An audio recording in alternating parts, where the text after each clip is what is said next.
I have students asking me about the massacre of the Uyghur population. And I told them that if you do some simple searches, cite some credible scholars, you realize that the Uyghur population in China has doubled in the last 10 years. So if the Chinese Communist Party is trying to commit this massacre, they pretty much fail pretty badly. I sometimes think that the US is not a real state. It's a giant corporation disguised as a state. Yeah. In all of those international trade negotiations, you see the corporate interest present.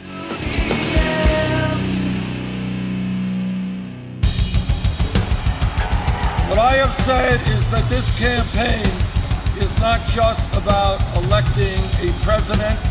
It is about making a political revolution.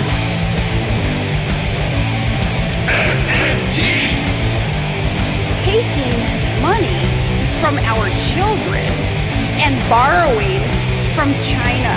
People are dying. Is the program so critical it's worth borrowing money from China to pay for it? And if not, I'll get rid of it. Stop lying!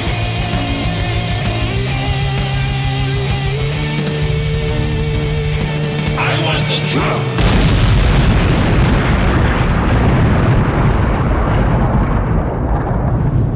Now let's see if we can avoid the apocalypse altogether. Here's another episode of Macro and Cheese with your host, Steve Grumbine.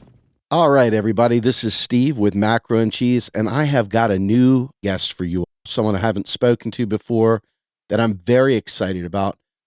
Joe Biden has spent the entirety of his presidency trying to leverage Build Back Better, which is predicated on Cold War rhetoric, sadly, targeting China.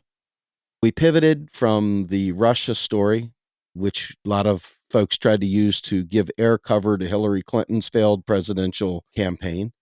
And now Biden, recognizing that sadly most Republicans and many conservative Democrats won't get behind large, robust spending packages unless there's a bad guy to point to. And we already wore out the Russia story, even though the Ukraine story is still playing out before us. But China is who Joe Biden would like very much to pivot to. And Cold War rhetoric got Ronald Reagan a huge amount of deficit spending on the military buildup that represented the 80s. And I suppose that Joe Biden was hoping to use the same Cold War tactics to position us against China. But what China has done is invested huge amounts of money into its own infrastructure. It has modernized many things overnight. It's taken the rhetoric that the U.S. claims it wants, which is this greatest country on earth and the best of everything, and China is really putting it into practice. So rather than have a lot of misinformation about China and allow the progressive movement to fall in line with faulty viewpoints and arguments, I decided to dedicate the next few podcasts to exploring China and the social climate, the economic climate, and some of the more socio-political angles that are pertinent in discussing China. And so today I bring on Vincent Huang, who is a research scholar at the Global Institute for Sustainable Prosperity and a teaching assistant professor of economics at the University of Denver. Received his PhD in economics and social sciences at UMKC. And his research and teaching interests include money and banking, green job guarantee, political economy of China, comparative economic systems, and trade wars and agreements. And all of those subjects pertinent to what we're going to be discussing over the next several weeks. So without further ado, Vincent, thank you so much for joining me today. Well, thank you for having me, Steve. It's a pleasure to be here. Well, the pleasure's all mine. And I got to give special thanks to Fadl Kaboub for introducing us. I read some of your work, and it became instantly apparent that between you, Yan Ling, and Ruchira, that I had to get you onto the program to talk about Asia as a larger subject, but China in a more specific subject, given my introduction to this podcast. So why don't we first start with a little bit about what you're doing before we jump into the subject matter? Yeah, For me, when I decided to pursue my PhD in economics, and really UMKC was the only school that I applied to, I had pretty focused objectives at the time. So there are twofold. One is that I want to bring MMT to China. I see great potential in it. I think that theoretically it could revolutionize macroeconomics, and it also have revolutionary policy implications as well. It solves important problems for China, its economic and environmental sustainability contradictions. So that's one.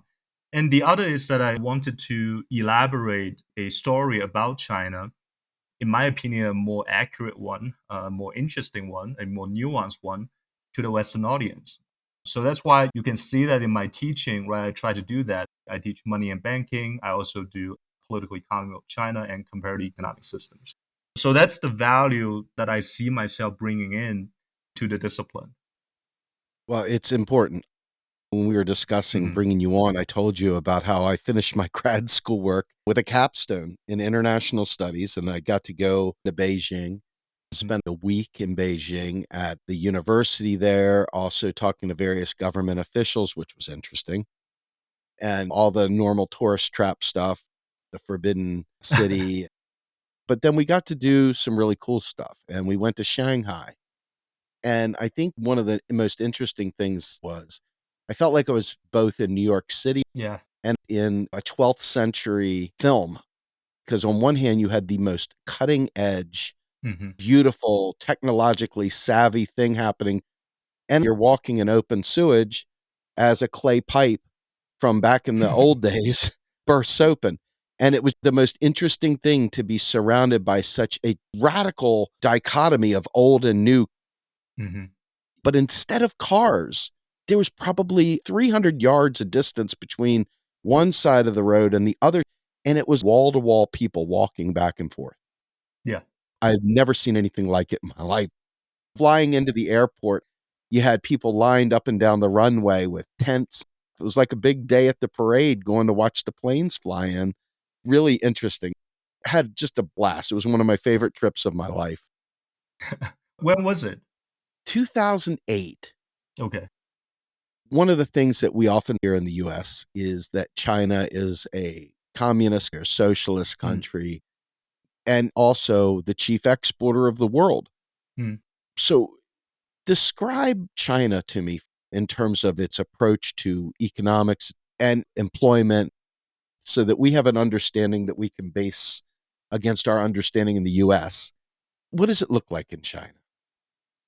Yeah, so I've met a lot of people that been to China and they come back to tell me that, geez, I feel like China is more capitalistic than the US in some ways. And I could see where that's coming from. If you think about the differences between capitalism versus communism, it's probably what's your purpose of production? The idea is that the capitalist market economy is a for profit economy. And hence, we have the great struggle between profits and wages, between the capitalists and the laborers, versus a communist country. On paper, China is led by a communist party, but it is not communist, at least not now. Most importantly, because that its production is mostly for profit. It's undertaken by for profit enterprises. So, in that sense, yeah, China is capitalistic. But then on the other hand, there are variations within capitalism. The US capitalism is quite different from, say, Germany's social democracy type of capitalism, with very different labor practices, unions, and just socio-economic cultural contexts. And it's further differentiated from, say, Swedish, the Scandinavian type of capitalism. So to some extent, it depends on how you define capitalism. If you simply define capitalism as a economic system in which its production is mostly for profit, and that it's characterized by this capitalist versus labor relationship, production relation, and that property rights is important, and the majority of the working class don't own the means of production. If you define capitalism this way, then yeah, China is capitalist. But then it's not very helpful because if you look at all the countries around the world, by definition, most are capitalist, with a few exceptions, perhaps. So I think a more useful way to define capitalism, and this is really to define socialism, because China considers itself officially as a socialist market economy with Chinese characteristics.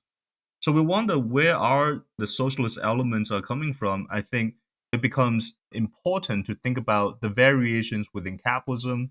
We just talked about the differences among capitalist economies, US, Germany, Sweden, but also variations within socialism. In my view, the Swedish type socialism is more of a market capitalism with more government intervention with better social redistribution policies. Whereas the kind of socialism that I understand China as it is a foundationally different logic as to its economic system. In the sense that in China, the understanding is that the state, which represents the interests of the majority of the people, sets the vision. And then you have the powerful capitalists in between, in the middle. And then you have the working class. And this is different from, say, the US capitalist market economy that corporate interests are on top. The state is the representative, it's the agent that mediates the conflicts between the corporations and the working class.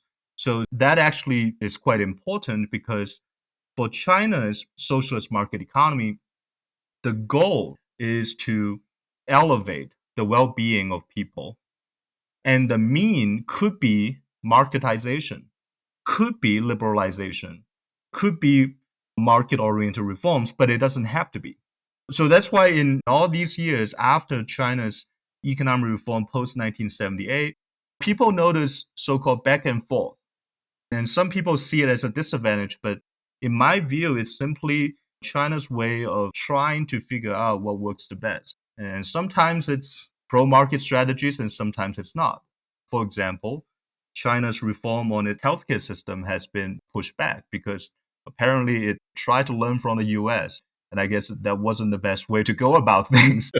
So now, right, people are asking the question, how did we afford to provide universal healthcare in the socialist era when we were much poorer? Versus now, it becomes such a burden on the population, on people. So it's these pragmatic consequences of reforms that got people thinking what's the best way or the other. So I think that's really important. Socialism doesn't have to be defined as the collective ownership of the means of production. That's certainly one way to put it.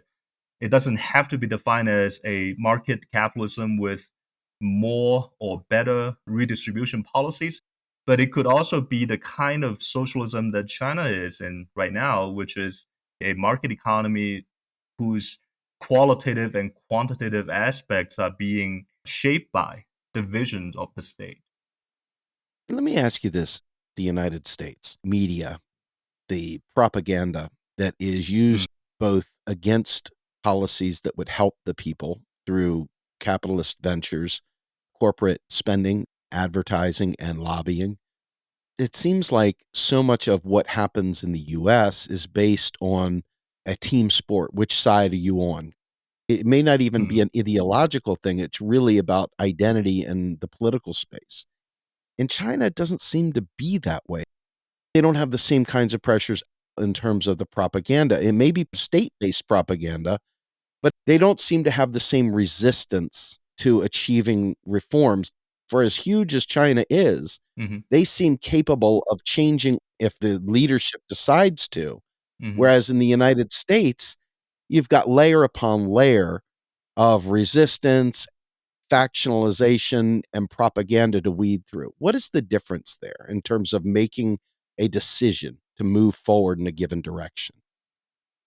Yeah, so now this is very interesting because a couple of things here. Number one, in China, the understanding is that there doesn't need to be any political fights. You're right, China doesn't face the pressure of, say, a divided two party fighting for its control and its agenda every 4 years. But China does have performance pressure. It has to perform. And in a sense, when you are the single party ruling with the other parties providing consultancy, you are responsible for everything going on. For every good thing, well, you might not take credit for all the good things that happen because people can say that, well, that's just the Chinese workers working hard. That's just the Chinese entrepreneurs doing well. But you are responsible for pretty much everything. So, in that sense, there is a very strong pragmatic sense or culture within the Chinese governance. So, that's important. You can't point fingers to others. So, yes, the party is above the country in the sense that it's always the ruling leading party. But at the same time, the party is also within the people. So, all of its party members came from the people. If you look at Xi Jinping, the current Chinese president, well, he spent close to 30 years to climb to the top and starting at the village level. And that's one from a more macro cultural sense. If you look at it from a more technical sense, how do you get promoted within the Chinese bureaucracy? Well, performance is the key, merit is the key. So look at Xi. He governed Shanghai and Zhejiang provinces before moving on to the top leadership. And Shanghai and Zhejiang grew the most rapidly during his terms. So merit is the foundation for deciding political careers. So again, this is very cultural. This is very consistent with China's thousands years old mentoring system, which is partly the reason that you see Asian parents put so much pressure on their children's examination results, and for valid reasons, because in the old days, that's really the only way for you to get ahead, to change your social status. So I think those are important. And then for the ordinary people, they actually trust the public system much more. So if you have, say, a public school versus a private school, the understanding is that the public school would be more responsible, simply for the reason that it's not for profit. Its goal is to educate the population. And this is the case in so many different areas. Which house are you going to buy? Which apartment are you going to buy? Well, you look for the ones that are being built by the state companies as opposed to, say, certain private names. So this level of trust is something that I only get to appreciate after I came to the US because I was just so foreign to this whole idea of how the state is a necessary evil kind of a thing. It's necessary, yes, but it's so evil in American culture. And then you go to see some Hollywood films, and all it tells you are some stories about how one brave, righteous individual going up against this evil state and somehow uh, came up victorious or against some evil corporation. So you see a lot of that pressure within the US. It's not very functional, I think, because often you have all of these issues between capitalists and workers, multinational corporations, the issues between profits and environmental sustainability. And often the state, as a public, collective, political entity, is supposed to take action. It's supposed to be the guardian. It's supposed to resolve these conflicts. But when people don't trust the government, it becomes a huge issue. So sometimes the supposed solution becomes part of the problem. And that's, I think, really difficult for people to see a way out. That's interesting because the US has kept China as a human rights violator. And Oh, yeah. what is the look and feel of labor in China? We hear about Nike sweatshops they use to make China out to be the great demon. Yeah. But what is the reality? Where there's smoke, there's fire. But I think that we are lied to so much we haven't got a clue what reality is. So here's the thing. You mentioned that where there's smoke, there's fire. But I've come to realize now that where there's smoke, there could be just smoke. That's great. I love it. And it's very sad because when you think about how we are living in this information age, we are familiar with the term of globalization, convergence, integration of political, economic, social, cultural. It's mind boggling that we could see so much misinformation and disinformation about China. It's insane. I have students asking me about China's practices in the Xinjiang region, the massacre of the Uyghur population. And I told them that if you do some simple searches, cite some credible scholars, you realize that the Uyghur population in China has doubled in the last 10 years. So if the Chinese Communist Party is trying to commit this massacre, they pretty much failed pretty badly. And this is the thing. Sometimes the Chinese media translate Western reports, Western news covering China, and people will see it. So my mom often sees those translated news pieces and asks me, do they really think that? Oh my Are goodness. they serious? Is this fake news that the Chinese are making up so that the foreigners will look back? I said, Mom, it's true. They really think this. They really are accusing the labor practices in Xinjiang. When my mom knew firsthand, because she was supporting the building of Xinjiang many years ago, that these were the employment generating programs that were being implemented in Xinjiang. And now calling these people forced labor. I mean, what is that? And every Chinese student would know this because the most important examination is the college entrance examination in China, which happens once every year. And if you score well, you get into the top schools. Okay. So in China, if you are one of the ethnic minorities, and Uyghur population occupies a lot of this, it's applicable to them. You get special treatment. Your points get arbitrarily elevated by 10 to 20 points, which is huge. So there were scandals back then that some Han, which is an ethnic majority people, pretending, changing their household registration book to be ethnic minorities. Because Wow. the whole thing with the Chinese government is that they try to celebrate this multi-ethnic diversity and they put it into practice and people see it.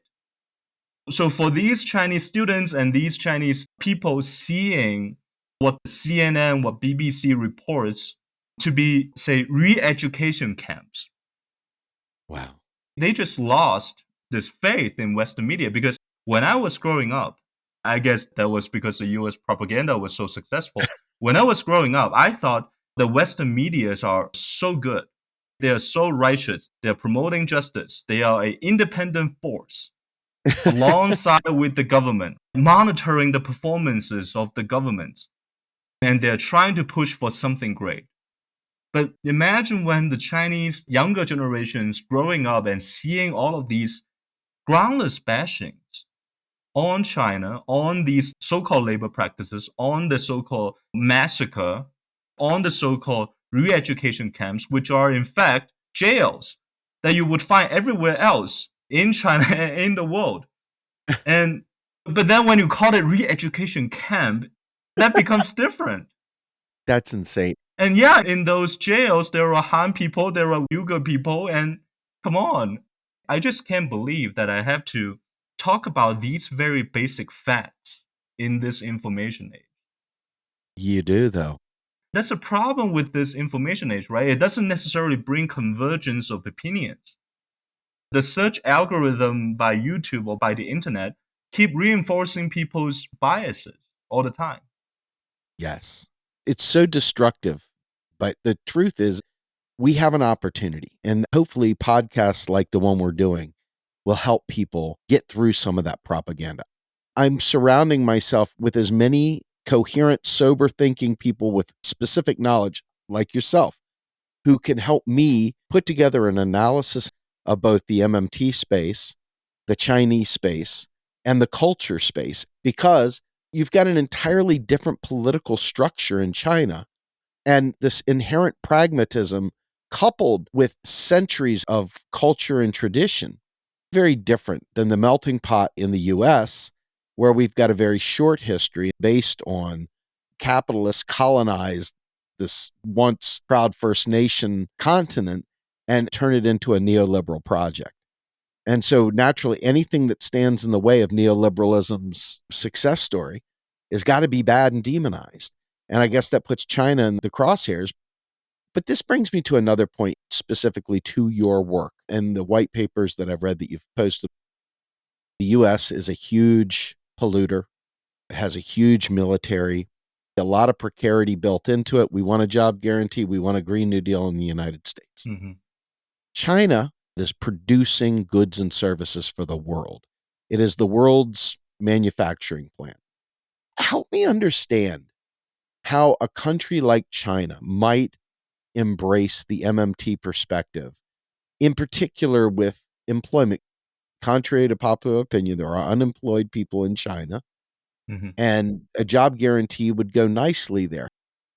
What are the political constraints that might impact an adoption of a job guarantee from an MMT perspective?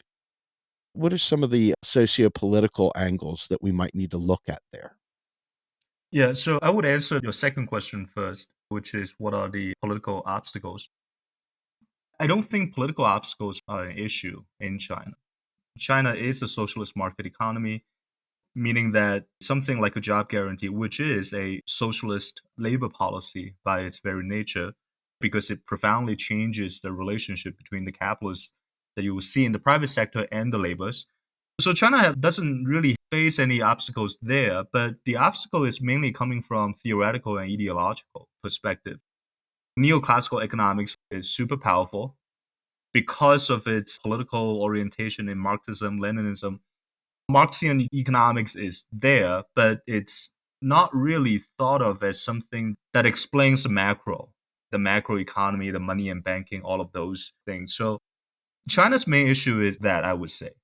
So in my paper, when I was doing this research, I found a top leader in China about 5 or 8 years ago talk about his perspective on budget deficits. And he was really worried that China would go down the path like Greece, that in his view, the euro debt crisis was a result of irresponsible government spending. So that was one of the major reasons that I wrote that piece, which is to help clarify that the so-called enlarged government deficits was not the cause of the euro debt crisis for countries like Greece. And it's really the result of that. And the allegedly large deficits weren't even that large to begin with. So yeah, that's my take on that. I think most of the challenges come from the theoretical and ideological understanding. Now, the other constraint to implementing a job guarantee is that, in a sense, China has been doing that. They build up the infrastructure, and when they are done with domestic projects, they even started doing international projects. That's the One Belt, One Road economic idea. We're exporting our assets, infrastructure, building capacity to the rest of the world, trying to build infrastructure internationally. So they've been doing things like that. And more recently, China has also announced new infrastructure. So it's different from the old infrastructure in the sense that the projects being funded are different. And so, for example, big data centers. So high tech infrastructure as such, smart cities, these kind of things. So my take is that all of these projects are great, right? Because they are fulfilling some deficiencies. They are addressing some of the issues within the Chinese economy. But because of automation, and as you mentioned before, even though it produces for the rest of the world, it still has mass unemployment. So the issue is this is automation, that it's always going to persist. And so long as we continue to live in the world in which employment is the only way for one to reproduce his or her family, and you must come up with jobs, then the economic growth and job creation linkage can be broken in the face of automation.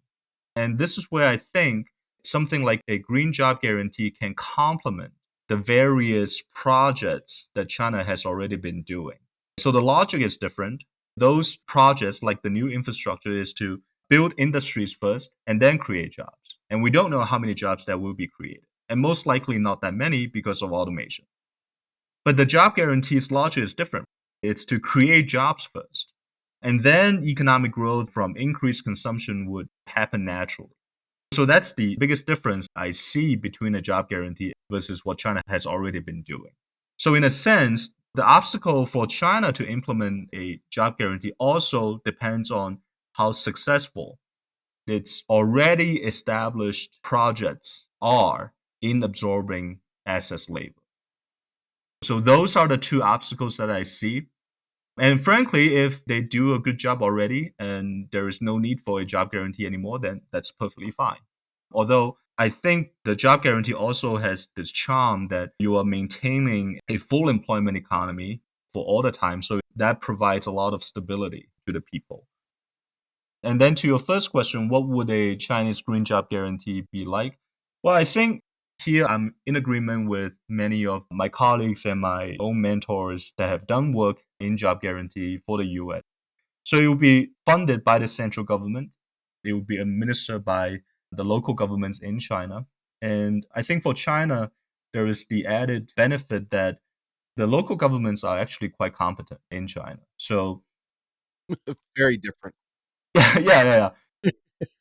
So I think they would actually be able to come up with good training programs, good administering of the programs. The governance capability is there for sure. And we also see it when China tackles the COVID pandemic. There's a lot of local experimentation and implementation. So I think that's certainly viable. And the type of jobs that I thought about for China would be environmental cleanup jobs. I think that's a huge part. Cleanups and reforestations to deal with desertification.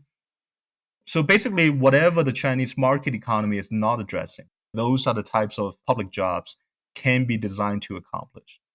It doesn't yield the most profit, but it yields the most social environmental benefits. So I think that would be good. That's great insight. One of the things that jumps out at me is China had become the world's computer recycling country. Oh, yeah. And there was a lot of health concerns, people trying to reclaim the gold off of pieces of these computers and other electronics. And the rest of the world just ships it to China to go through. Hmm. And so a lot of the things employment wise there have caught up with the world and surpassed the world. And there's things that are still antiquated that the protections haven't caught up. Hmm. Can you talk about the environment of labor in China versus the US in the sense that China being a market driven socialist country, how these roles are weighed out against the public purpose? Because there's always a trade off Hmm. of risk versus reward. Hmm. How does China assess those things? Yeah. So I can't speak for how the Chinese government or people in general view these things necessarily, but I can bring in some facts, and I think that would help. Sure. One is that a lot of the pollution that you see the US and the Western countries are accusing China of are precisely the heavy polluting industries that migrated out of these early industrialized countries into developing countries like China. So, in a sense, when you shifted production, you also shifted pollution. Yes. As long as you're still enjoying the products made in China by this economy, but at the same time, you are criticizing China's environmental practices, that is a bit hypocritical, to say the least. Because if you look at CO2 emission by production, yes, it's China. But if you look at CO2 emission by consumption, the US and Europe and the developed world still consumes much, much more. It's disproportionate. So production is produced domestically and shipped globally, but environmental degradation is produced domestically and cannot be exported. So yes, China has had to deal with it. The other aspect is that things have changed.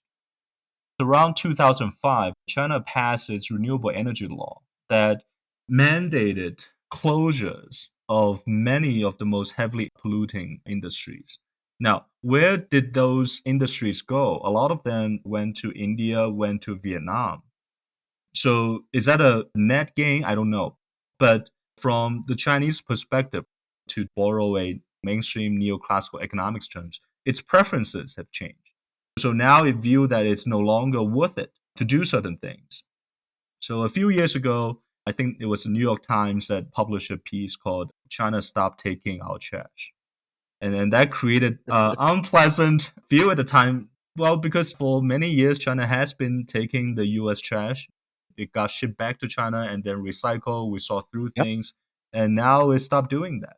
So for a while, the US had no idea what to do with its trash. So yeah, we're seeing all of these adjustments. And from my research, and this is really a chapter in my dissertation, which was to look at the evolution of China's environmental practices and policies. And my argument is that we did have that contradiction, we did have that trade off prior to 2005. But since then, we've seen more consistent and synthesized industrial environmental policies. So, in other words, we can develop renewable energies to stabilize employment. So, that's seen as a new driver of economic growth, that you don't have to rely on those low value added, high polluting manufacturing activities to sustain employment and economic growth. So that's something that has changed a lot, but something that most haven't really thought about because in their mind, China is still doing this textile toy manufacturing, whereas in reality, a lot of that has moved overseas now. So that's sort of a newer development, I would say.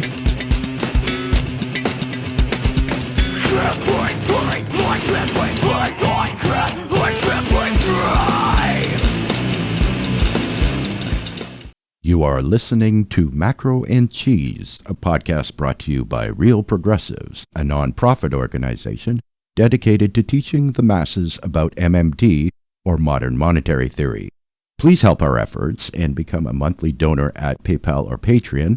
Like and follow our pages on Facebook and YouTube, and follow us on Periscope, Twitter, Twitch, Rockfin, and Instagram.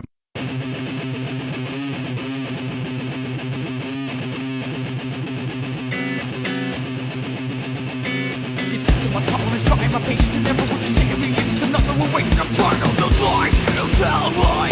Lies you tell me. It's up to my tolerance, trying my patience, and never want to see me. It's another way, and I'm tired of the lies you tell me.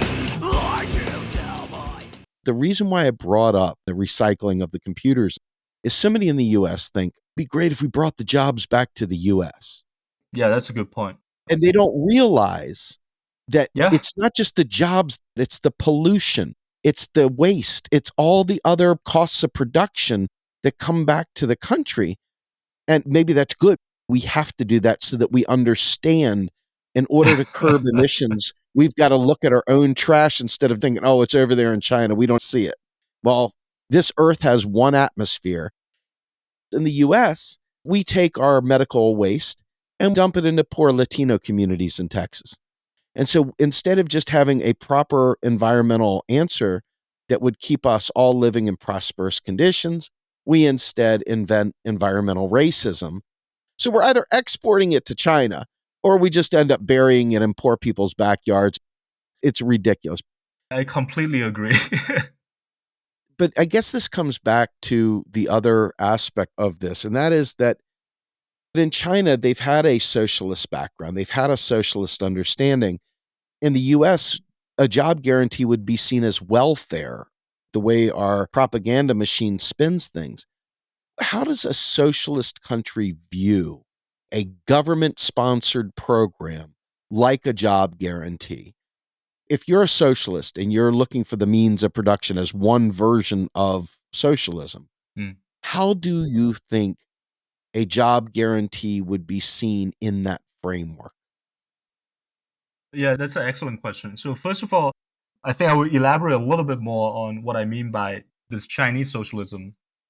I think it's the ability for the state to shape the direction and the pace of its economic reform. Reforms are always happening in China, but if the state has the ability to shape a market economy in accordance to its vision, I consider that socialist market economy, assuming that the state is representing the people's interests. So, for example, not too long ago, if you are a follower of Chinese stocks listed in US markets, you probably heard about how the Chinese government mandated the biggest video game producer operator in China, Tencent, that now it has a new rule that kids under the age of 18 would only be allowed to play video games no more than, I think, 4 hours in a week. That's one day for US kids. So obviously, this is not a free market practice.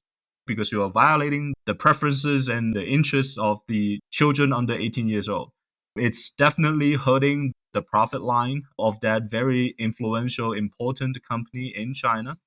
But that's being done.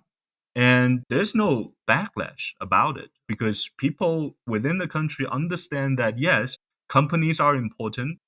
They do a lot of good things. But fundamentally, there are many areas of conflicts between corporate interests and the well being of the people. So when the government takes actions as such, it's seen as a natural and normal thing in the eyes of the Chinese people.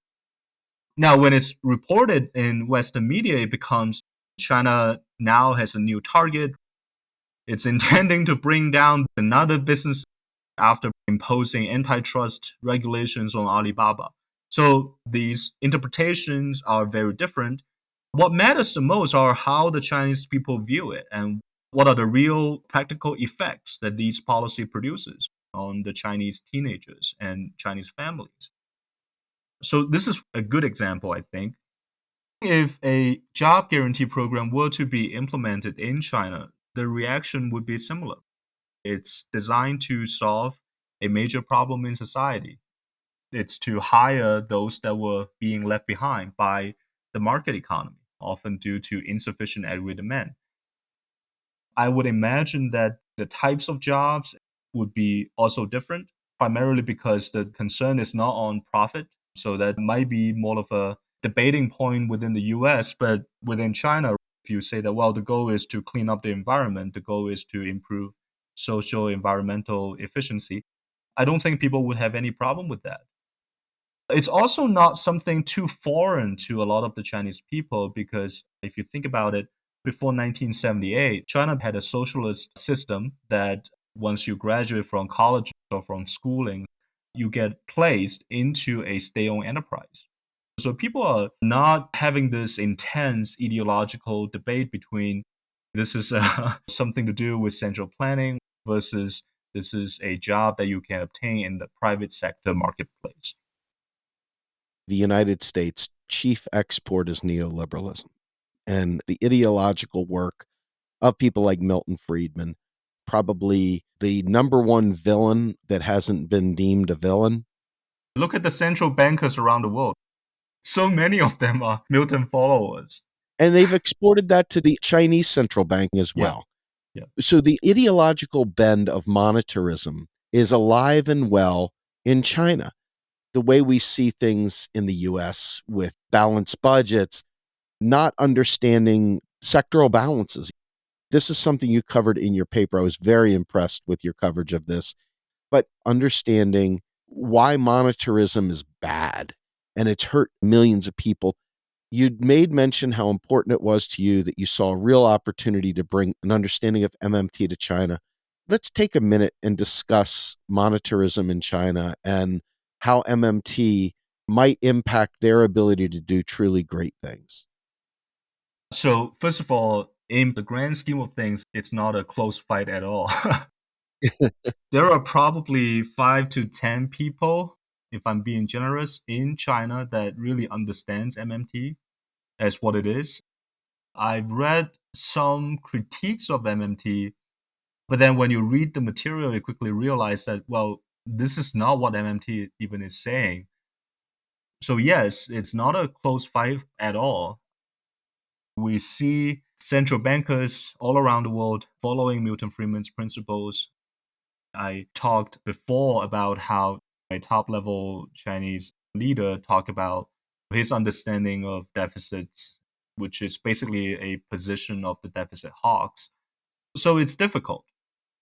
Now, the only true fighting force in China is because of its politically leftist orientation, its economic policies are affected by that. So even though, yes, theoretically, they are talking Friedman, in practice, they are still conducting policies that would not be advocated by Friedman, by monetarism, such as the 40 trillion RMB new infrastructure plan. Amen. So that's the savior at this point. because this economically rightist position is sort of balanced out by this politically leftist position. So that's interesting. And really, policymakers know for practical purposes, local governments would be much better served and obtain better performance results if they were to increase their local government deficit spending. They knew it. They knew from practices. Even though on paper they're worried about deficits.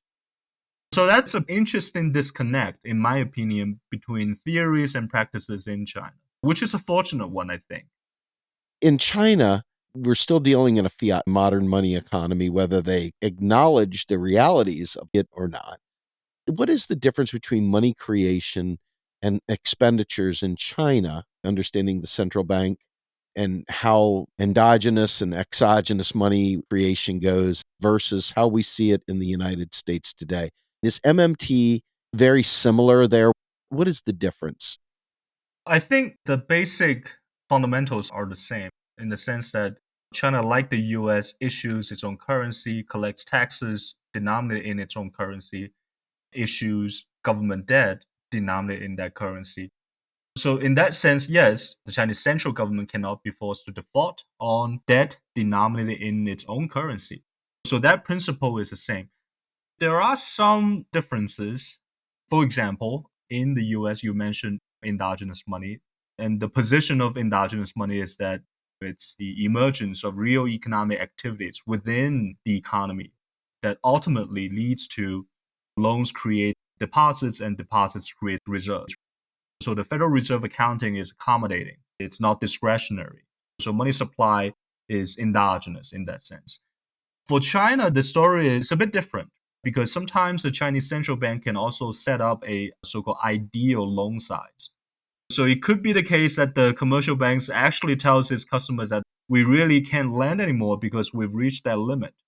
So this is a Chinese way to sort of target a desirable loan portfolio for the macro economy. Now, is that a good thing? Is that a bad thing? I don't know. Some would say that, well, it prevents overheating, but is it really necessary if it's organic economic activities that needs to be financed? And sometimes the Chinese central bank could also mandate loans not to be given or expanded or renewed for certain industries.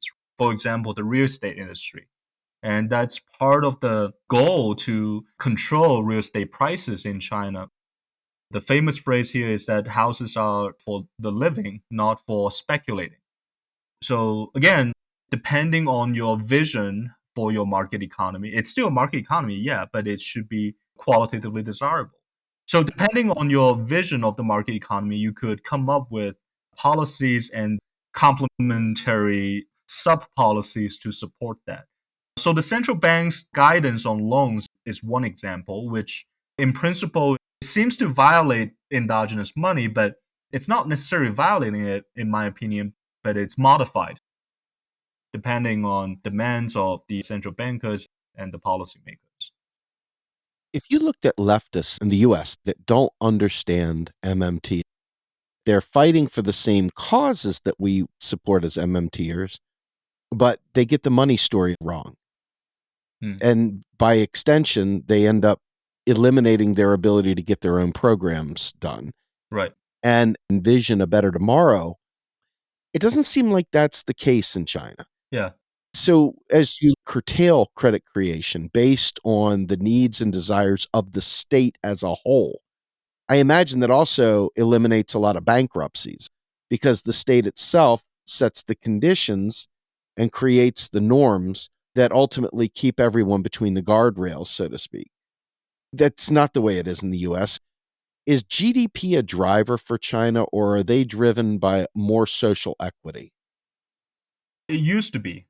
So China conducts a 5-year plan every so often. And there's a joke that China completes a 5-year plan every 5 years. The US changes a plan every 4 years. So you can see that in most of the previous 5-year plans that had already been implemented, there were explicit mentionings of GDP target, but not anymore in the most recent 5-year plans. So the vision right now is very clear. China wants to be a high tech, a green, and a humanist economy going forward. Very ambitious, but so far seems to be hitting every benchmark. Environmental goals. It's either 2050 or 2060. China would achieve carbon neutral. Part of the reason that we've seen this huge development for China's renewable energy sectors. So GDP is not really the only concern anymore. This growth mindset is meaningless if you're not elevating the quality of life for people. See, that's just an amazing thing. This is exactly the kinds of stuff that I would want. The American in me screams out some of those curtailing mandates from the state would be difficult just simply because I'm used to not having them. But what happened during the pandemic? A fundamentally different reaction to things like mask mandates and vaccines. The Chinese people respect their government. They trust their government. And I think the US propaganda would say differently, though. Yeah, I would clarify a little bit. It's not that the Chinese people necessarily respecting the government, because Chinese people criticize the government awful a lot. Sure. But it's that the Chinese people respect this idea of collective order a lot, dating all the way back to this Confucianist ethics, that this collective order is important. It's not necessarily inhibiting your individual freedom. And in fact, your individual freedom can only be viable and real when a collective order is in place. So the Chinese people are much more willing to sacrifice so-called individual freedom for the greater good. So that's certainly true. My friends and certainly my family would never understand this whole chaos about mask mandates in the US. And they just couldn't understand it. They said, well, why don't everyone just wear the mask, eliminate the source of the virus, and then we can enjoy our individual freedom? How long has it taken them to do this? And they couldn't understand. So I would say what the Chinese people respect the most is this concept called public, which is very much connected to accountability and meritocracy. And these are the things that are missing in the US society today. And people don't have much faith in the governance capabilities, and sometimes I can't blame them. It's true. And so I sometimes think that the US is not a real state. It's a giant corporation disguised as a state. Yeah. In all of those international trade negotiations, you see the corporate interest present. You see the CEO of JP Morgan being involved in trade talks when we had the US-China trade deal. And it's unimaginable. In China, you would never see Jack Ma, the founder of Alibaba, to represent China or to be part of a state negotiation. And so that's very different. I love every time you correct me because I want to learn along with the audience. I'm hoping that I develop a good analysis of these things so that when I speak, I'm speaking in the correct way. One of the big things for me is you just mentioned there's an ideal in the public purpose. There's a belief in collective well-being. In the United States, it's all based on the individual. And the meritocracy is there in name only. But there's a lot of balkanization based in class in the United States. What is class like in China? Because in the United States, there are a lot of people that are born on third base and think they hit a triple. And there's a lot of things in the United States that make a meritocracy, while it sounds good on paper, absolutely terrifying. It seems like some of those things are not really there in China. The ability to have a meritocracy maybe is not quite as damning, although it sounds very tense and very stressful at times. Yeah. Can you describe that for me, please? Yeah, absolutely. So the meritocracy I was referring to before was referring to the meritocracy within the governance.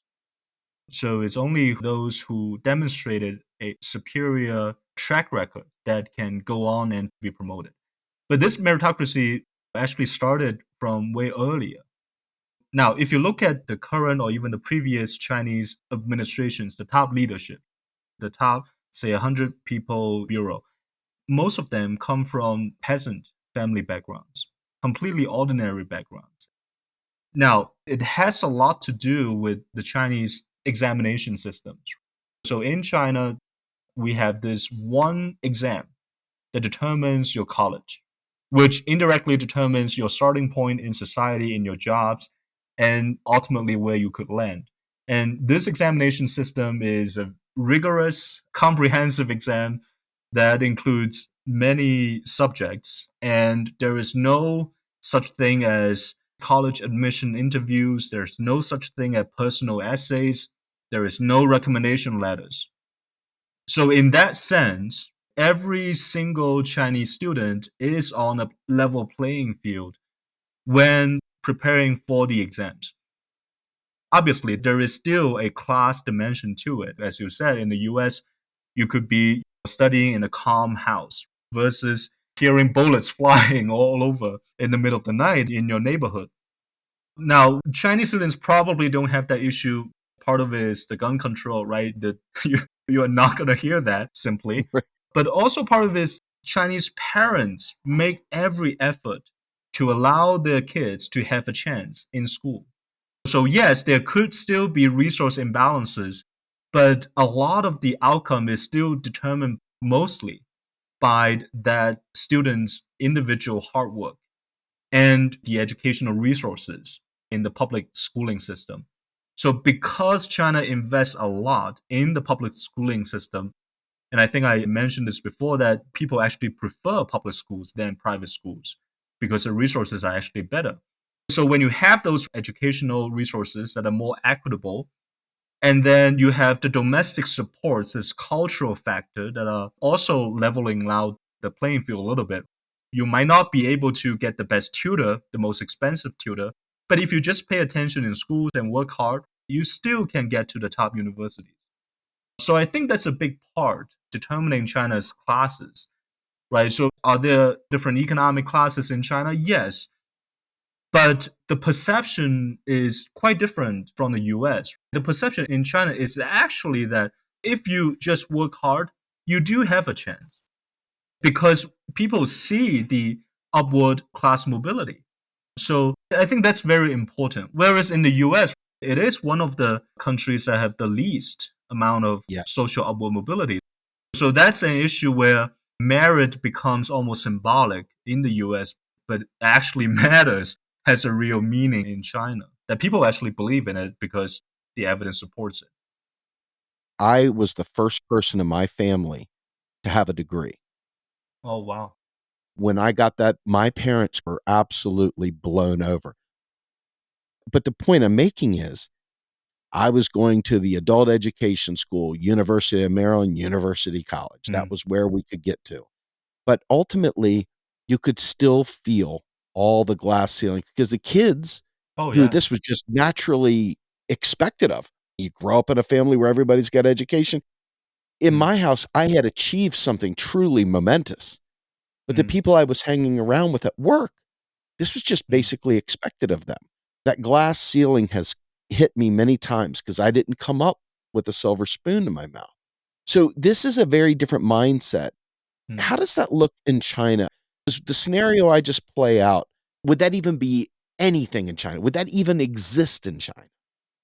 Well, I think my first reaction to when you describe the happiness your family exhibited when you got the degree was that I was thinking if it's a Chinese family or parents, they would be happy, but it wouldn't be that much of a surprise in many ways. Because the thinking is that if you work hard and then there is also talent involved, you're going to make it.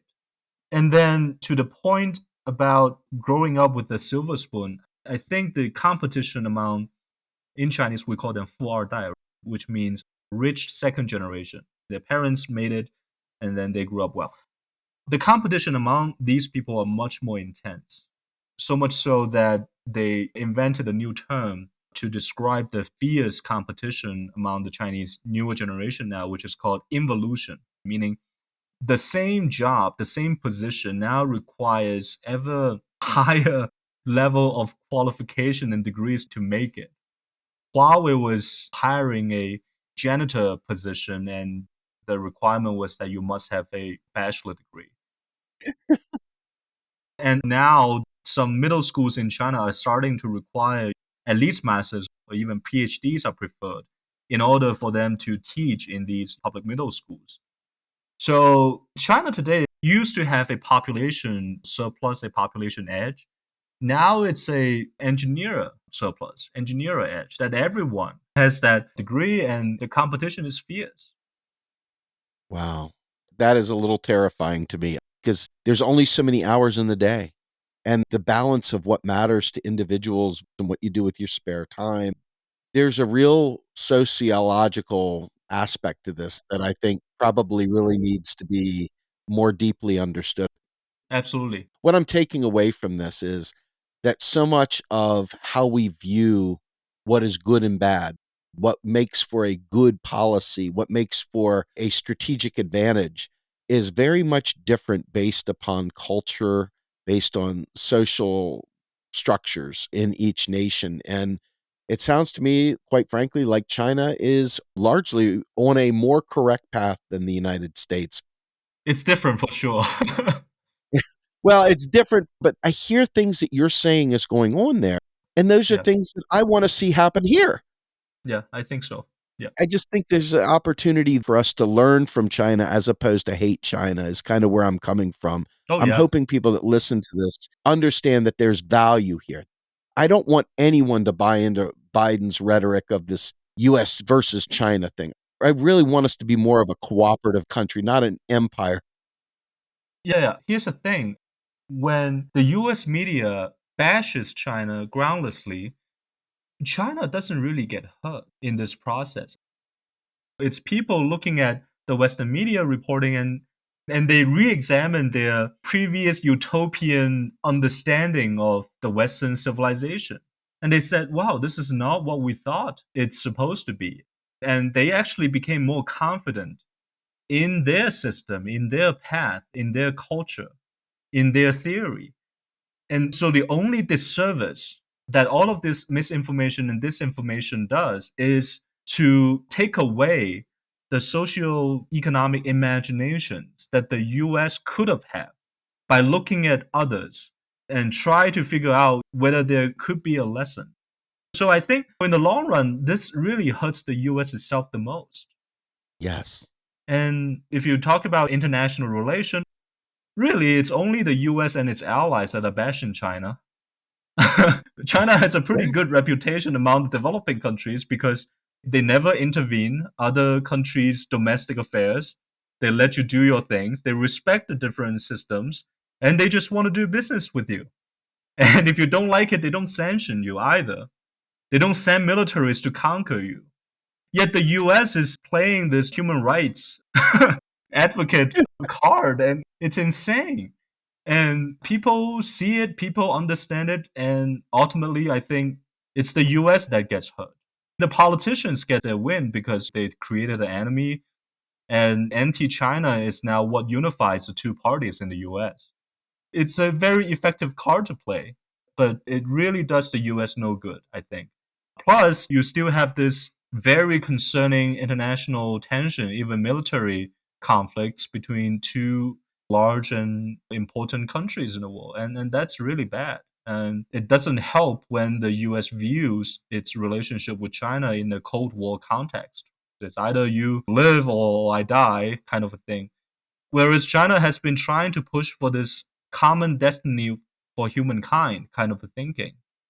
So it's a completely different approach to international relations, to domestic economic affairs, to its domestic economic and political reforms. We're seeing two very different systems competing. And I think the answer would be much more clear maybe 10, 20 years from now. Yes. One of the things is the Republicans versus Democrats angle in the United States. The Republicans naturally believe that people are moochers, and the Democrats believe that we've got to raise taxes to pay for programs. So they're both wrong, but it doesn't matter because no one is looking empirically and pragmatically and understanding the crux. They have a us versus them mentality domestically, and then they export that perspective to the outside world. That is the same thing as it is with China.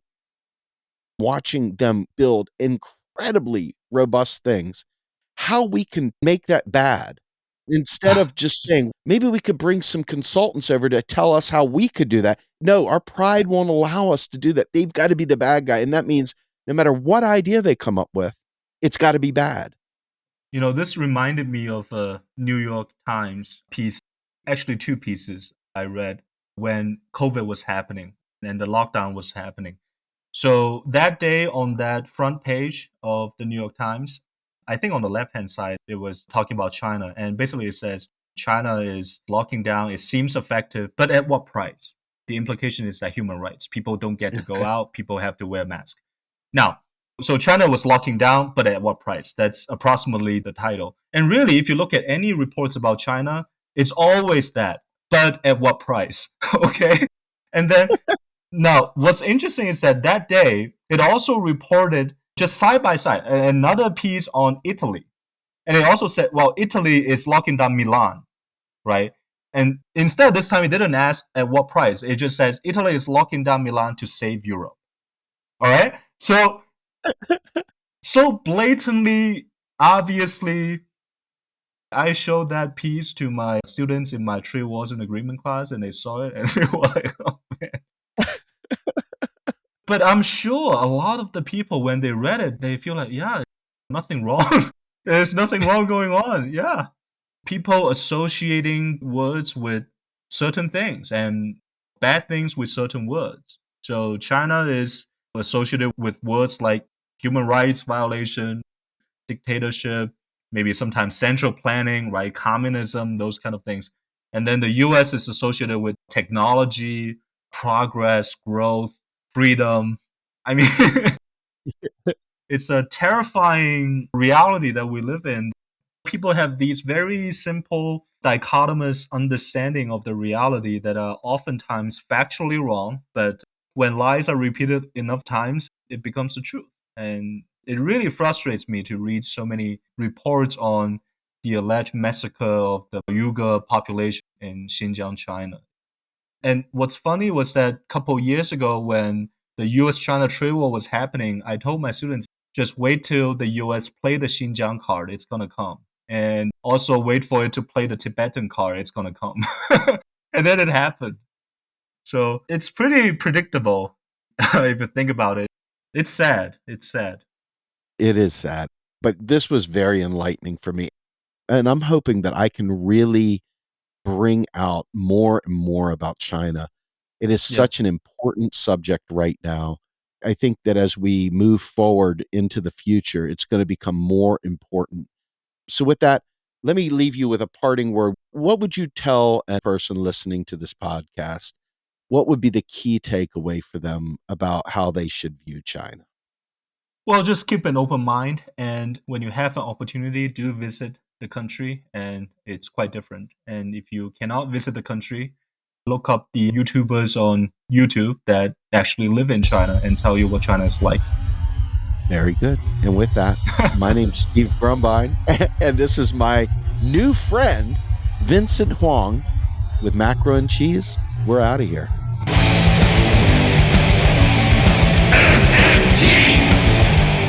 Macro and Cheese is produced by Andy Kennedy. Descriptive writing by Virginia Cox and promotional artwork by Andy Kennedy. Macro and Cheese is publicly funded by our Real Progressive Patreon account. If you would like to donate to Macro and Cheese, please visit patreon.com/realprogressives. I want the truth.